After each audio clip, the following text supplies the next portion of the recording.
Ouais, comme un bonheur n'arrive jamais seul, Isabelle est en compagnie de Charlotte ce matin qui nous parlera cinéma dans un instant. Pour l'instant, c'est coquillages, crustacés et plastique. Isabelle, c'est quoi l'histoire? C'est qu'on a des coquilles qui nous restent de la semaine dernière et dont on peut se resservir. Et si on en faisait du plastique, c'est tout. Ben voilà l'idée. En fait, on sait très bien que le plastique, maintenant, n'a pas bonne presse. Le plastique à usage unique sera interdit en Europe à partir de 2021.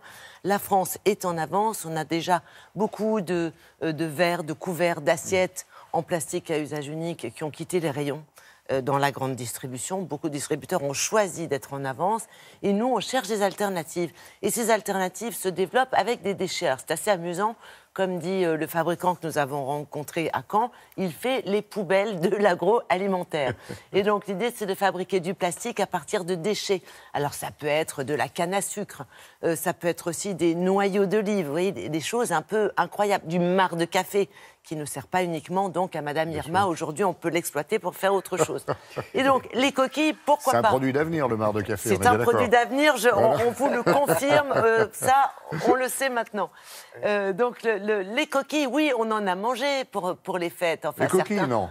Des coquilles d'huîtres, des coquilles Saint-Jacques. Oui. Et donc, coquille Saint-Jacques, il y a coquille. Et c'est à partir de la coquille qu'on travaille pour faire du plastique alternatif. On a trouvé ça passionnant comme idée. On s'est rendu à Caen rencontrer ce fabricant. Voilà comment ça fonctionne, voilà comment c'est fabriqué.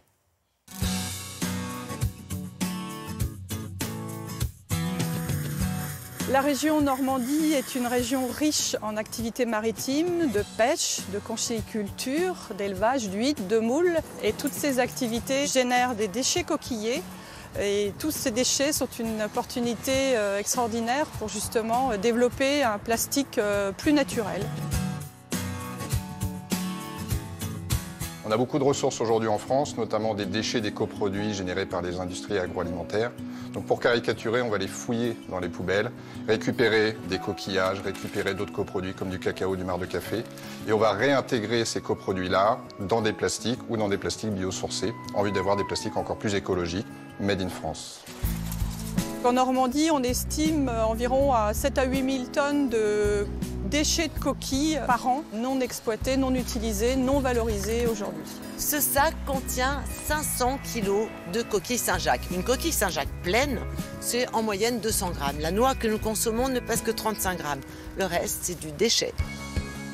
Pour passer d'une coquille Saint-Jacques à une tasse, il a fallu travailler sur 2 équipements. Le premier, ça va être de travailler sous forme de poudre et on va mélanger cette poudre de coquillage avec un plastique ou un bioplastique à hauteur de 10, 20, 30, 40%.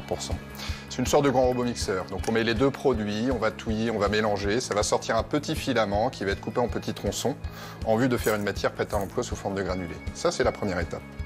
Deuxième étape, on va reprendre ces granulés-là et mettre ça sur une seconde machine qui s'appelle une presse d'injection.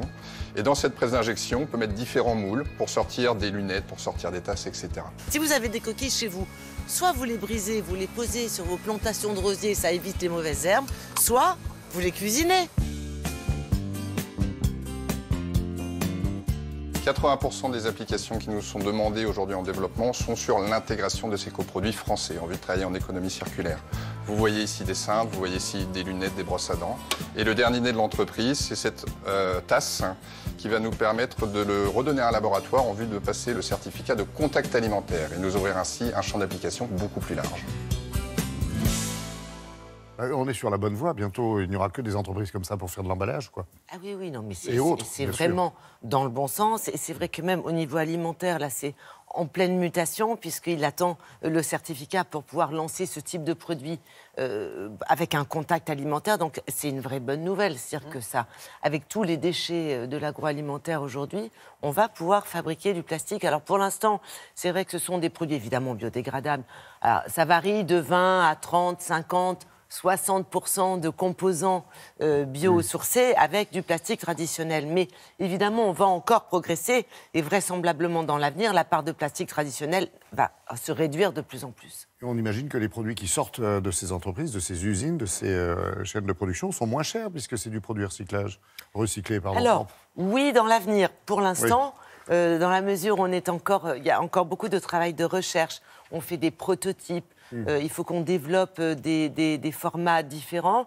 Tant qu'on n'a pas des grandes séries, les coûts sont encore un peu élevés. Mais à partir du moment où on aura donc la possibilité de faire des grandes séries, en sachant que chaque type de plastique peut répondre à différents cahiers des charges selon le type de marque qui s'adresse aux fabricants. Donc c'est en pleine mutation. Super, merci beaucoup. C'est dingue tout ce qu'on peut faire quand on est éco-responsable. C'est dingue tout ce qu'on peut faire par amour également. Vous allez voir ça.